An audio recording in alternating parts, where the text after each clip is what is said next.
প্রিয় ছাত্র ও ছাত্রীরা, আজকের বায়োলজির বিষয় এমব্রায়োজেনেসিস,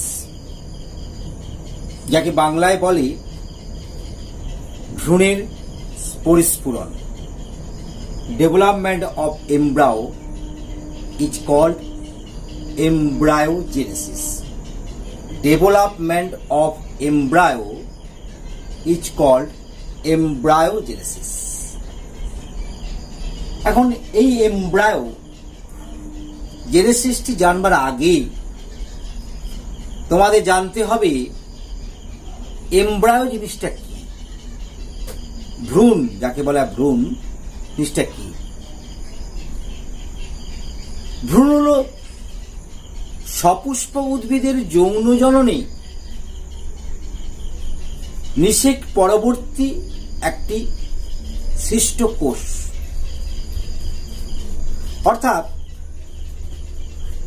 জাইগোট, যাকে বলা হয় নিষিক্ত ডিম্বাণু।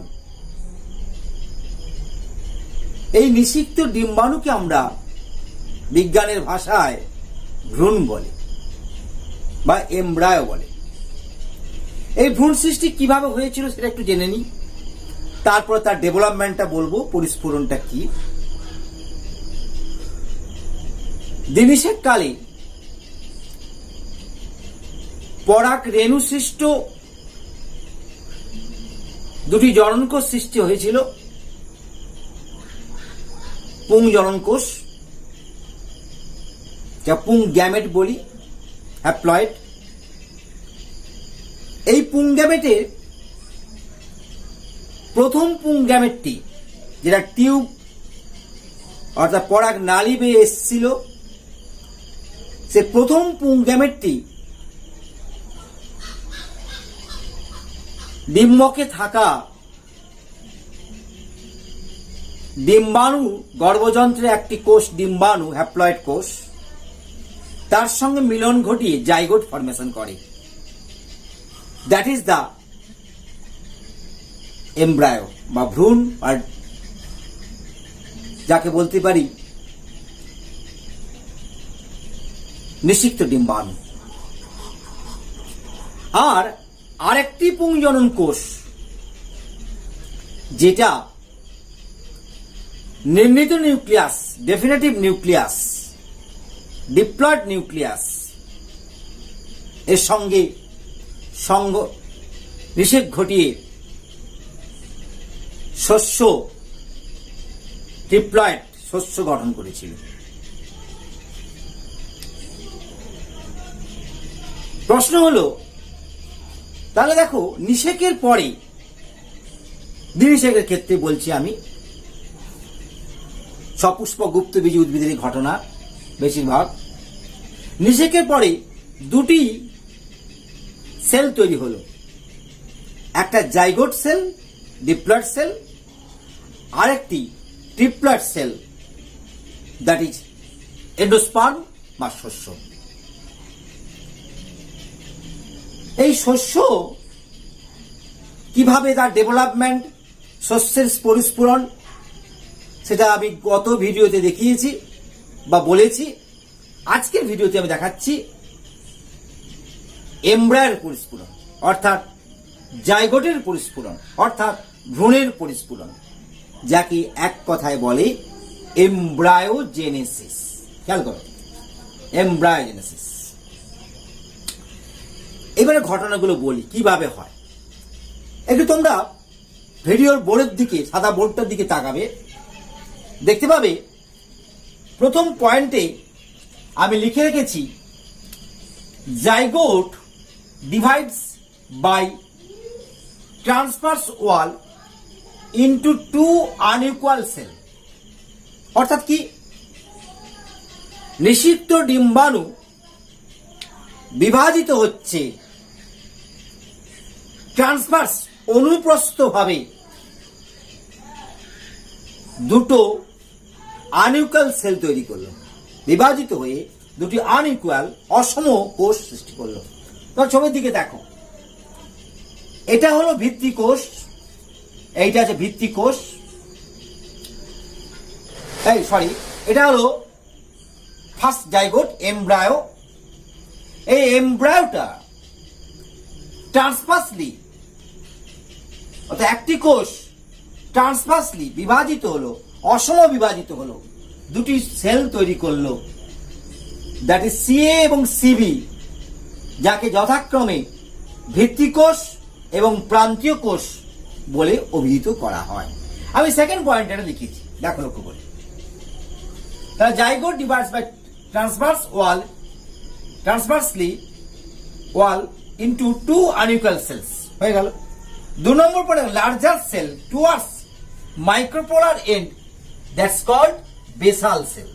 অর্থাৎ লার্জার সেল বৃহৎ কোষটি যেটি মাইক্রোপাইল এন্ড অর্থাৎ ডিম্বক রন্ধ্রের দিকে অবস্থান করে, যাকে আমরা ভিত্তিকোষ বা বেসাল সেল বলে থাকি। দ্যাট ইজ, দেখতে পাচ্ছ ভিত্তিকোষ বেসাল সেল, এটা বড় আকৃতির লার্জার সেল বলা হয়েছে। দ্বিতীয় স্মলার সেল, দেখো smaller cell towards chalazal end, that is called terminal cell, অর্থাৎ প্রান্তীয় কোষ। ক্লিয়ার? ছোট প্রকৃতি কোষ। এরপর কি ঘটনা ঘটবে? বেসাল সেল 4 নম্বর পয়েন্টে দেখো, আমি 1 নম্বর শেষ করলাম, 2 নম্বর শেষ করলাম, 3 নম্বর শেষ করলাম। Basal cell form 7 to 10 celled filament called suspensor by transverse division। অর্থাৎ ওটাও অনুপস্থভাবে বিভাজিত হয়ে, কোন সেলটা?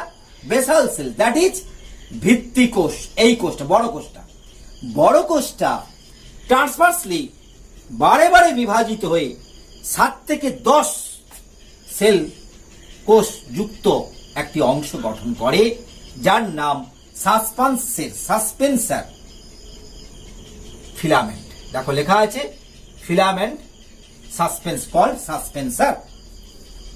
ক্লিয়ার? এরপর দেখো, এই যে সাসপেন্সার কথাটা বলা হলো, এই সেলগুলোর কাজ কি? লক্ষ্য করো, সাসপেন্সার সেলগুলির মধ্য থেকে একেবারে ওপরের দিকে ফার্স্ট লার্জ ভেসিকুলার সেল, যাকে হস্টেরিয়াল সেল বলা হয়, যেটি টুয়ার্ডস মাইক্রোপোলার এন্ড, যা অ্যাবজর্ব ফুড ম্যাটেরিয়ালস, যা কিনা খাদ্য কণা বা খাদ্য বস্তু বা খাদ্য রস শোষণ করতে পারে, হস্টেরিয়াল সেলস। ক্লিয়ার হলো? অর্থাৎ সাসপেন্সার ফিলামেন্টের মধ্যে যে সেলগুলো রয়েছে, তার প্রথম ওপরের দিকে থাকা, ওপরের দিকের মধ্যে এখানে বলতে হবে মাইক্রোপাইলেন্ট, অর্থাৎ ডিম্বক রন্ধ্রের দিকে থাকা কোষটি হস্টেরিয়াল কোষ নামে পরিচিত, যা আমাদের অ্যাবজর্ব করে কি? খাদ্যরস, উদ্ভিদের খাদ্যরস। ক্লিয়ার?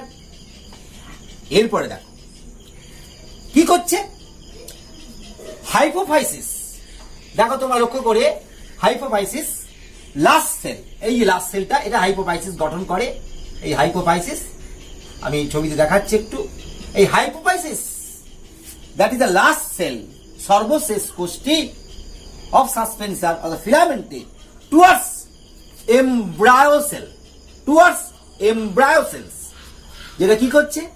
ভ্রূণস্থলীয় কোষ, ভ্রূণস্থলীয় না, ভ্রূণ কোষ। এমব্রায়ো মানে ভ্রূণ, আর সেল মানে কোষ, ভ্রূণ কোষ, যেটি বিভাজিত হয়ে কি করছে?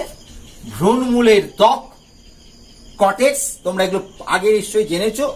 ভ্রূণমূলের ত্বক, যা থেকে প্রধান মূল সৃষ্টি হয় উদ্ভিদের, আর তার ত্বক গঠন করে, কটেক্স গঠন করে, মূলত্র সৃষ্টি করে। ক্লিয়ার হলো? এবার আসি টার্মিনাল সেলস। তাহলে আমরা ভিত্তিকোষ সম্পর্কে আলোচনা রাখলাম, ভিত্তিকোষ থেকে সৃষ্ট যে ঘটনাগুলো ঘটলো এগুলো বললাম। এরপরে আসছি টার্মিনাল সেলস। আমি এবার লিখি, টার্মিনাল সেল কি করছে দেখো।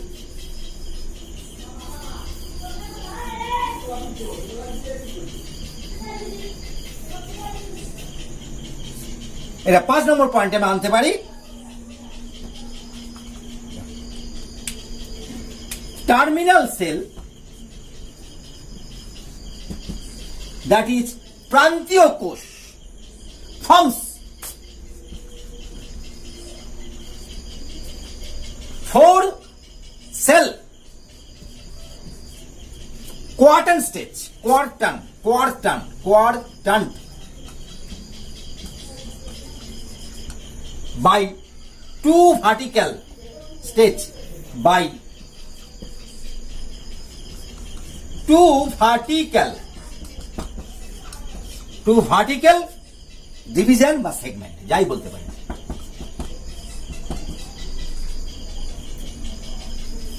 আমি বুঝে দিচ্ছি এগুলো।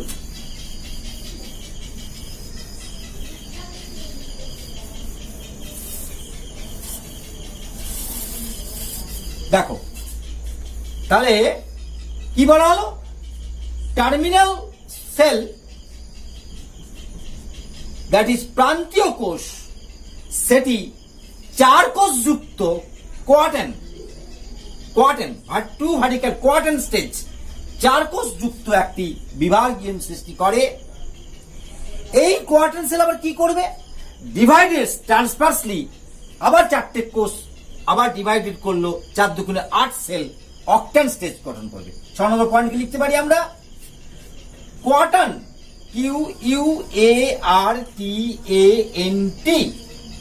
QUARTANT, quadrant cell divides transversely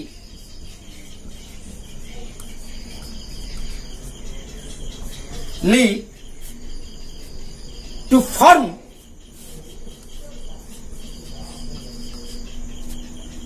eight cell octant state, octant মানে খেয়াল লাগবে 8 কোষ বিশিষ্ট কোষ গঠন করলো। ক্লিয়ার?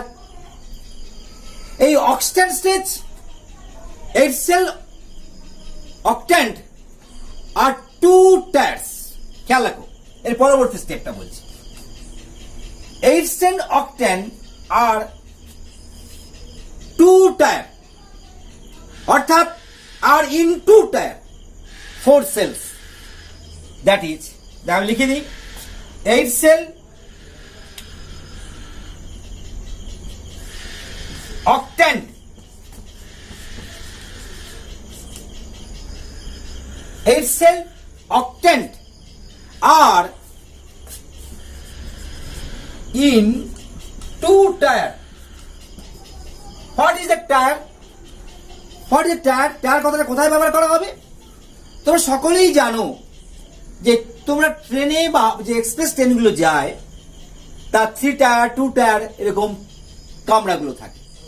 যে আমরা অনেকেই গিয়েছি বহু জায়গায় যেখানে একটা 4 জন বসলো, তার মাঝে একটা স্টেজ বিছানা থাকে, তারপর উপরে 3 টায়ার বলা হয়। 3 জন করে বা 3টে লোক এখানে বসে থাকতে পারবে। আর 2 টায়ারও হয়। যাই হোক, সে ট্রেনের ব্যাপার। এখানে 2 টায়ার কেন বলা হলো?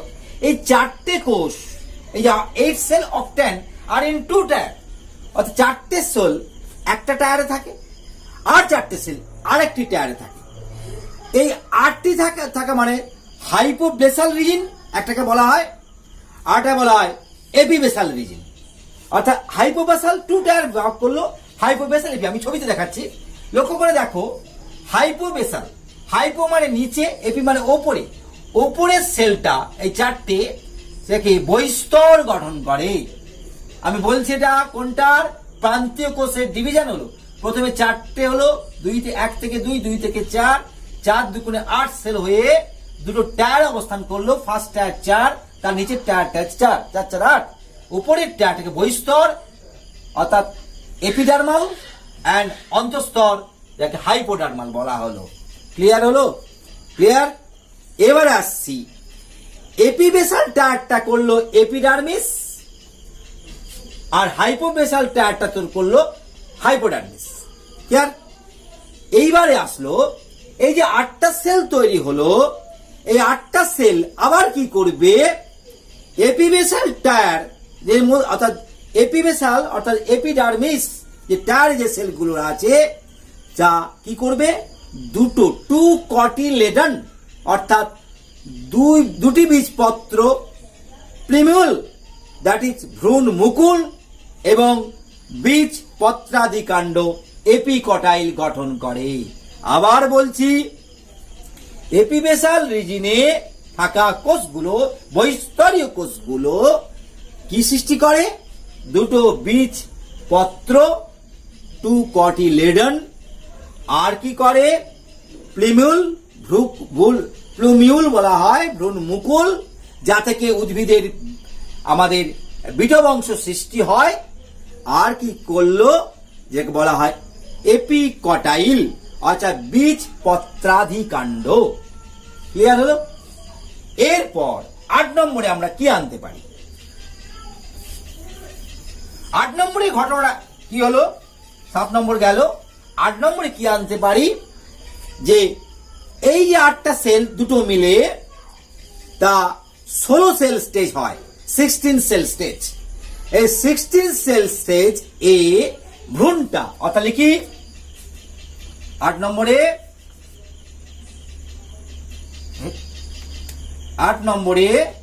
16 সেল CLED সেল কি করবে? Embryo is developed and globular formations that is heart shaped is developed in globular formation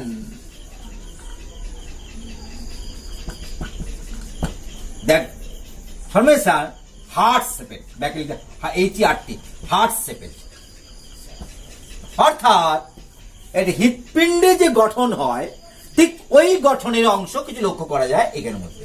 খেয়াল করো ছবিটার মধ্যে হার্ট শেপের। এই হার্ট শেপের যখন ঘটনা ঘটলো তখন কি করলো? এরা ফুললি ম্যাচিওর এমব্রায়ো, তখনই হলো fully mature embryo. Fully mature embryo মানে কি? 9 নম্বর লিখতে পারি আমরা। ফুললি মানে পরিপূর্ণ, পূর্ণভাবে, মানে একেবারে, ফুললি পুরোপুরি লিখতে পারি। ফুললি ম্যাচিওর ডেভেলপ, এই পয়েন্টটা আনতে পারি। ম্যাচিওর ডেভেলপ এমব্রায়ো, তখনই কিন্তু এমব্রায়োটি ফুললি ডেভেলপ হলো। এই ফুললি ডেভেলপ হওয়ার পরে আমরা ছবিতে লক্ষ্য করে দেখো কিভাবে ডেভেলপ হলো। দেখো আমি একটু আগে বলেছি যে মূলত্র গঠন করে, তারপরে বলেছি ভ্রূণ মুকুল গঠন করে, ভ্রূণ মূল গঠন করে। এই গঠন করার পর ছবি দেখে দেখা ভ্রূণোদর কোষ, মূলত্র, ভ্রূণ মূল, বীজপত্র, ভ্রূণ মুকুল যখন পরিপূর্ণ হয়ে গেল, হার্ট শেপেড নেচার, এটাই পরবর্তী হার্ট শেপেড নেচার হয়েছে। This is the called fully developed embryo বা ফুললি ম্যাচিওর ডেভেলপড এমব্রায়ো, যাকে বলি ভ্রূণের পরিস্ফুরণ। এখানেই আমরা এমব্রায়োজেনেসিস সমাপ্ত ঘটলো, অর্থাৎ ভ্রূণের পরিস্ফুরণ কমপ্লিট হলো। তাহলে আজকের বিষয়ে তুমি বুঝতে পারলে, এর জটিল বিষয়, একটু মনোযোগ দিয়ে শুনবে এবং বারে বারে ভিডিওটা দেখবে, তাহলে বুঝতে আরো ক্লিয়ার বা স্বচ্ছ হয়ে উঠবে। খেয়াল রাখতে হবে যে zygote that is the first cell of developed embryo, অর্থাৎ পরিপূর্ণ বা ফুললি ম্যাচিওর এমব্রায়োর প্রথম সেল হলো এই জাইগোট, যা দুটো ভাগে বিভক্ত হয়। প্রথমে করে ভিত্তিকোষ, দ্যাট ইজ ভিত্তিকোষ বা basal cells, and terminal cell প্রান্তীয় কোষ। এই বেসাল সেল এবং টার্মিনাল সেল কিভাবে বারে বারে বিভক্ত হয়ে 16 কোষ বিশিষ্ট, প্রথমে তোমার 4 কোষ বিশিষ্ট, তারপরে 16 কোষ বিশিষ্ট, 8 কোষ বিশিষ্ট এবং 16 কোষ বিশিষ্ট হয়ে কিভাবে পরপর করে আমাদের এই ডেভেলপড হলো ভ্রূণের, তা তোমরা ছবিতে লক্ষ্য করলে এবং আমার ভিডিও শুনলে বারে বারে, তা তোমরা আরো ক্লিয়ার হবে। এখানেই আমাদের এমব্রায়োজেনেসিস এন্ড।